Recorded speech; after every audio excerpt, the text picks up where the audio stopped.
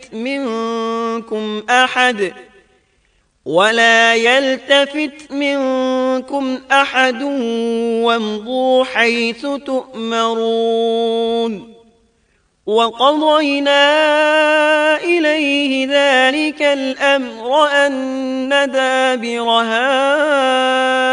هَؤُلَاءِ مَقْطُوعٌ مُصْبِحِينَ۔ اے لوط اپنے اہل کو رات کے حصے میں لے کر نکل جا اور ان کے پیچھے پیچھے تو چل، اور تم میں سے کوئی پیچھے مڑ کر نہ دیکھے، اور جہاں تمہیں حکم ہو چلے جاؤ۔ اور ہم نے اسے وہ فیصلہ سنا دیا کہ صبح ہوتے ہی اس قوم کی جڑ کاٹ دی جائے گی۔ اسی طرح اللہ تعالی سورۃ الشعراء آیت 170 اور 171 میں فرماتے ہیں، فَنَجَّيْنَاهُ وَأَهْلَهُ أَجْمَعِينَ إِلَّا عَجُوزًا فِي الْغَابِرِينَ، ہم نے اسے اور اس کے تمام اہل کو نجات دی سوائے اس کی بیوی کے جو پیچھے رہنے والوں میں سے تھی۔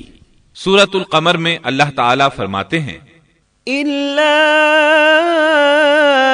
آلَ لُوطٍ نَجَّيْنَاهُمْ بِسَحَرٍ نِعْمَةً مِّنْ عِنْدِنَا كَذَلِكَ نَجْزِي مَنْ شَكَرَ، تمام ہلاک ہو گئے سوائے لوط کی آل کے، انہیں ہم نے صبح سحری کے وقت یعنی رات کے آخری حصے میں نجات دی، یہ ہمارا احسان تھا، اور اسی طرح ہم شکر گزاروں کو بدلہ دیتے ہیں۔ چنانچہ لوط علیہ السلام نکل کھڑے ہوئے، ان کے ساتھ ان کی صرف 2 بیٹیاں تھیں، وہ بستی سے نکل گئے۔ پھر صبح ہوئی، روشنی پھیلنے لگی تو عذاب آ گیا۔ وَلَقَدْ صَبَّحَهُم بُكْرَةً عَذَابٌ مُسْتَقِرٌّ فَذُوقُوا عَذَابِي وَنُذُرْ۔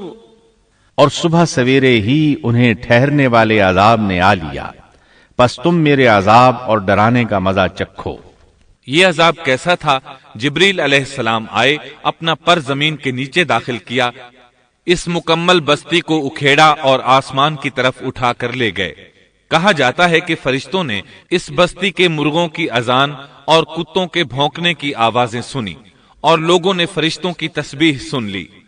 جبریل علیہ السلام نے ایک چیخ ماری، سب بجھی ہوئی آگ کی طرح ہو گئے، پھر مکمل بستی کو پکڑ کر الٹا دیا، ہر ایک کے لیے آسمان میں پتھر تیار تھا، بہرحال اس کو زمین پر دے مارا۔ اللہ تعالی سورہ ہود میں فرماتے ہیں، فلما جاء أمرنا جعلنا عاليها سافلها وأمطرنا عليها حجارة من سجيل منضود مسومة عند ربك وما هي من الظالمين ببعيد۔ پس جب ہمارا حکم آیا تو ہم نے اس کا اوپر والا حصہ نیچے کیا اور ان پر کنکریلے پتھر برسائے جو تہ بتہ تھے، تیرے رب کی طرف سے نشاندار تھے، اور وہ ان ظالموں سے کچھ دور نہیں تھے۔ سورۃ الحجر میں اللہ فرماتے ہیں، فأخذتهم الصيحة مشرقين فجعلنا عاليها سافلها وأمطرنا عليهم حجارة من سجيل۔ روشنی ہوتے ہی انہیں بڑے زور کی چیخ نے پکڑ لیا، پھر ہم نے اس کا بلند حصہ نیچے کیا اور ان پر کنکر والے پتھر برسائے۔ سورۃ الشعراء میں اللہ فرماتے ہیں، وَأَمْطَرْنَا عَلَيْهِمْ مَطَرًا فَسَاءَ مَطَرُ الْمُنذَرِينَ إِنَّ فِي ذَلِكَ لَآيَةً وَمَا كَانَ أَكْثَرُهُم مُؤْمِنِينَ وَإِنَّ رَبَّكَ لَهُوَ الْعَزِيزُ الرَّحِيمُ۔ اور ہم نے ان پر ایک خاص قسم کا می برسایا، پس بہت ہی برا می تھا جو ڈرائے گئے ہوئے لوگوں پر برسا۔ یہ ماجرا بھی سراسر عبرت ہے، ان میں سے بھی اکثر مسلمان نہ تھے۔ بے شک تیرا پروردگار وہی ہے، غلبے والا، مہربانی والا۔ سورۃ النجم میں اللہ فرماتے ہیں، وَالْمُؤْتَفِكَةَ أَهْوَىٰ فَغَشَّاهَا مَا غَشَّىٰ فَبِأَيِّ آلَاءِ رَبِّكَ تَتَمَارَىٰ هَٰذَا نَذِيرٌ مِّنَ النُّذُرِ الْأُولَىٰ۔ اور اس نے الٹائی ہوئی بستیاں گرا دی، پھر ان کو اس چیز سے ڈھانپا جس سے بھی ڈھانپا، مطلب یہ کہ ان پر پتھروں کی بارش برسائی۔ پس تم اپنے رب کی کون کون سی نعمتوں میں جھگڑو گے؟ یہ شخص بھی پہلے ڈرانے والوں کی طرح ایک ڈرانے والا ہے۔ اس طرح یہ بستی سدوم بحر مردار کے علاقے میں تہس نہس ہو گئی، اور اس کے آثار و نشانات قیامت تک کے لیے چھوڑ دیے گئے ہیں۔ ان نشانات کو اسی لیے باقی چھوڑا گیا ہے کہ سارا جہان ان کو دیکھ کر عبرت پکڑے، فحاشیوں سے باز آ جائے، خاص طور پر سب سے بڑی فحاشی جو قوم لوط کا عمل تھا اس سے باز آ جائیں۔ سیدنا لوط علیہ السلام کے اس قصے میں قرآن حکیم اور احادیث نبوی سے یہ بات ثابت ہوتی ہے کہ سیدنا لوط علیہ السلام جس قوم کی طرف مبعوث کیے گئے تھے وہ قوم اخلاق کے اعتبار سے بالکل ختم ہو چکی تھی، اور اب اس کی اصلاح ناممکن ہو چکی تھی۔ اس قوم نے اپنے جرم کو جرم بھی نہیں سمجھا تھا، عام مقامات پر اعلانیہ بے حیائی کرنا ان کا مشغلہ تھا۔ یہ ایسا عمل تھا جس کی ماضی میں کوئی نظیر نہیں ملتی۔ مردوں کا مردوں سے اختلاط اور عورتوں کا عورتوں سے، یہ ایسا فعل تھا جو جنگل کے وحشی جانور بھی نہیں کرتے۔ یہی وجہ تھی کہ یہ قوم اپنے میں سے کچھ نیک لوگوں کو بھی برداشت نہیں کرتی تھی. وہ انہیں نیکی اور شرافت کی دعوت دیتے تھے، اسی لیے وہ ان کے سخت مخالف ہو گئے تھے. قرآن کریم نے اس قوم کے 3 بڑے جرائم کا ذکر کیا ہے. یہ کہ تم مردوں سے بدفعلی کرتے ہو، مسافروں کو لوٹ لیتے ہو، عام مجلسوں میں اعلانیہ فحاشی کرتے ہو. ان 3 گناہوں میں سے سب سے پہلا گناہ بدترین گناہ تھا. یہ گناہ اس قوم سے پہلے کسی نے نہیں کیا تھا. گویا وہ اس گناہ کو ایجاد کرنے والے تھے، اور یہ گناہ زنا سے بھی زیادہ شدید ہے. قرآن کریم اور احادیث کی روح سے اغلام بازی ایک بدترین گناہ ہے.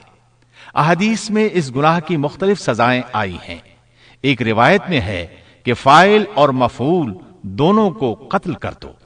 بستی صدوم عذاب کے نزول سے قبل کن حالات سے دوچار تھی، سورۃ الزاریات آیت 35 اور 36 میں یوں بیان ہوا ہے: پھر ہم نے ان سب لوگوں کو نکال لیا جو اس بستی میں مومن تھے، یعنی لوط علیہ السلام اور ان پر ایمان لانے والے. سو ہم نے اس بستی میں سوائے ایک گھر کے مسلمانوں کا کوئی گھر نہ پایا. اس کا مطلب ہے وہاں صرف سیدنا لوط علیہ السلام اور ان کا گھرانہ مسلمان تھا، باقی سب گھر کافروں کے تھے. اللہ تعالیٰ کسی قوم کی مکمل تباہی کا فیصلہ اس وقت تک نہیں کرتے جب تک کہ اس قوم میں کچھ قابل لحاظ بھلائی موجود ہو، مگر جب قوم کا حال یہ ہو جائے کہ اس میں بھلائی آٹے میں نمک کے برابر بھی باقی نہ رہے، تو ایسی صورت میں اللہ کا قانون یہ ہے کہ نبی اور اس پر ایمان لانے والوں کو اپنی قدرت خاص سے کسی نہ کسی طرح بچا لیا جاتا ہے، اور باقی لوگوں کے ساتھ وہی معاملہ کیا جاتا ہے جو ہوش مند تاجر اپنے ٹوکرے کے گلے سڑے پھلوں کے ساتھ کرتا ہے. اچھے پھل ان میں سے نکال لیتا ہے اور سڑے ہوئے باہر پھینک دیتا ہے. عذاب کے بعد اللہ تعالیٰ نے اس شہر کے کھنڈرات کے بارے میں سورۃ الزاریات آیت 37 میں یوں فرمایا ہے: اس عذاب کے بعد ہم نے وہاں بس ایک نشانی ان لوگوں کے لیے چھوڑ دی جو دردناک عذاب سے ڈرتے تھے. اس نشانی سے مراد بحیرہ مردار ہے. اس کا جنوبی علاقہ آج بھی ایک عظیم تباہی کے آثار پیش کر رہا ہے. ماہرین آثار قدیمہ کا خیال ہے کہ قوم لوط کے 5 بڑے شہر شدید زلزلے سے زمین میں دھنس گئے تھے اور ان کے اوپر بحیرہ مردار کا پانی پھیل گیا تھا. اس خیال کی وجہ یہ بتائی جاتی ہے کہ بحیرہ مردار کا وہ حصہ جو اللسان نامی جزیرے کے جنوب میں واقع ہے وہ صاف طور پر بعد میں پیدا ہوا ہے، اور قدیم بحیرہ مردار کے جو آثار اس جزیرے کے شمال میں نظر آتے ہیں وہ جنوب میں پائے جانے والے آثار سے بالکل مختلف ہیں. ماہرین آثار قدیمہ نے اس سے یہ بات اخذ کی ہے کہ جنوب کا حصہ پہلے اس بحیرہ کی سطح سے بلند تھا، بعد میں زلزلے سے دھنس کر زمین کے نیچے چلا گیا. اس دھنسنے کا زمانہ بھی 2000 برس قبل مسیح کے قریب معلوم ہوتا ہے، اور یہ زمانہ تاریخ کے اعتبار سے سیدنا ابراہیم علیہ السلام اور سیدنا لوط علیہ السلام کا زمانہ ہے. 1965 عیسوی میں آثار قدیمہ کی ایک امریکی ٹیم کو اللسان جزیرے پر ایک بہت بڑا قبرستان ملا. اس میں 20,000 سے زائد قبریں تھیں. اس سے اندازہ ہوتا ہے کہ قریب ہی کوئی بڑا شہر آباد تھا. اس لیے عین ممکن ہے کہ جس شہر کا یہ قبرستان ہے وہ بحیرہ میں غرق ہو چکا ہو. بحیرہ کے جنوب میں جو علاقہ ہے اس میں اب بھی ہر طرف تباہی کے آثار موجود ہیں، اور زمین میں گندھک، رال، کول تار اور قدرتی گیس کے اتنے بڑے ذخائر پائے گئے ہیں کہ ان کو دیکھ کر یقین ہو جاتا ہے کہ کسی وقت بجلیوں کے گرنے سے یا آتش فشاں کا لاوا نکلنے سے یہاں آگ پھٹ پڑی تھی. اللہ تعالیٰ سورہ ہود کی آیت 83 میں ارشاد فرماتے ہیں: پتھراؤ کا یہ عذاب آج بھی ظالموں سے دور نہیں. مطلب یہ کہ جو قوم اس قوم کی طرح ظلم اور بے حیائی پر جم جائے وہ اپنے آپ کو اس جیسے عذاب سے دور نہ خیال کرے۔